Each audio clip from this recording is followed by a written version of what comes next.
Praise the Lord. Coin ஆபேலை பற்றி பார்ப்போமா? ஆதாம் ஏவாள் என்பவர்கள் கடவுளால் படைக்கப்பட்ட முதல் மனிதர்கள். அவர்களுக்கு 2 மகன்கள் பிறந்தார்கள். முதல் மகன் பெயர் காயின், இரண்டாவது மகன் பெயர் ஆபேல். காயின் நிலத்தில் வேலை செய்தான், ஆபேல் ஆடுகளை மேய்த்தான். ஒரு நாள் அவர்கள் இருவரும் தேவனுக்கு பலியிட சென்றார்கள். காயின் தன் நிலத்தில் விளைந்த காய்கள் பழங்களை கொண்டு வந்தான். ஆபேலோ தன் ஆட்டு மந்தையிலே கொழுத்த ஆடுகளை கொண்டு வந்தான். இருவரும் தேவனுக்கு பலி செலுத்தினார்கள். காயினின் பலியை தேவன் ஏற்றுக்கொள்ளவில்லை.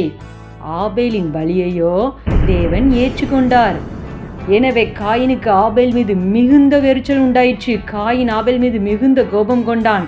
கோபத்தினால் அவனுடைய முக நாடி வேறுபட்டது. அப்போது கர்த்தர் காயினை நோக்கி, உனக்கு ஏன் எரிச்சல் உண்டாயிற்று? உன் முக நாடி ஏன் வேறுபட்டது என்றார். நீ நன்மை செய்தால் உனக்கு உயர்வு உண்டாகும், தீமை செய்தால் பாவம் உன் வீட்டு வாசற்படியில் படுத்திருக்கும். எனவே தீமை செய்யாதே என்று சொல்லி எச்சரித்தார். காயினோ தேவனுடைய வார்த்தையை கேட்காமல் தன் தம்பியாகிய ஆபேலின் மேல் பொறாமை கொண்டு அவனிடம் பேசி வயல்வெளிக்கு அழைத்து சென்றான். வயல்வெளியில் அவர்கள் இருவரும் இருக்கும் சமயத்தில் காயின் தன் சகோதரனாகிய ஆபேலை கொலை செய்தான்.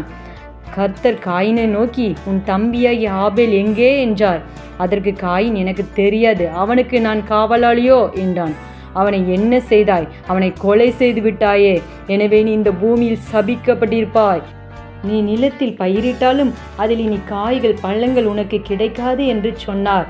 எனவே காயின் தேவனை நோக்கி, நீர் என்னை சபித்ததினால் என்னை பார்க்கிற எவனும் என்னை கொலை செய்வானே என்று சொல்லி மிகவும் அழுதான். எனவே தேவன் அவனை யாரும் கொன்றுபடாதபடிக்கு அவன் மேல் ஒரு அடையாளத்தை போட்டார். இந்த காயின் தேவனுடைய வார்த்தைக்கு கீழ்ப்படியாததினாலே தன் சொந்த தம்பியின் மீது பொறாமைப்பட்டு தன் சொந்த தம்பியையே கொலை செய்தான். கொலை செய்து தேவனால் சபிக்கப்பட்டவனா இந்த உலகத்தில் இருந்தான். நாமும் கூட தேவனுடைய வார்த்தைக்கு கீழ்ப்படிவோம். நன்மை செய்தால் மேன்மை உண்டு, தீமை செய்தால் பாவம் நமது வீட்டு வாசற்படியில் படுத்திருக்கும். எனவே நன்மை செய்வோம், தேவனுடைய ஆசீர்வாதத்தை பெற்றுக்கொள்வோம். இந்த ஸ்டோரி உங்களுக்கு பிடிச்சிருந்தால் லைக் பண்ணுங்கள், ஷேர் பண்ணுங்கள், கமெண்ட் பண்ணுங்கள், சப்ஸ்கிரைப் பண்ணுங்கள். பாய்.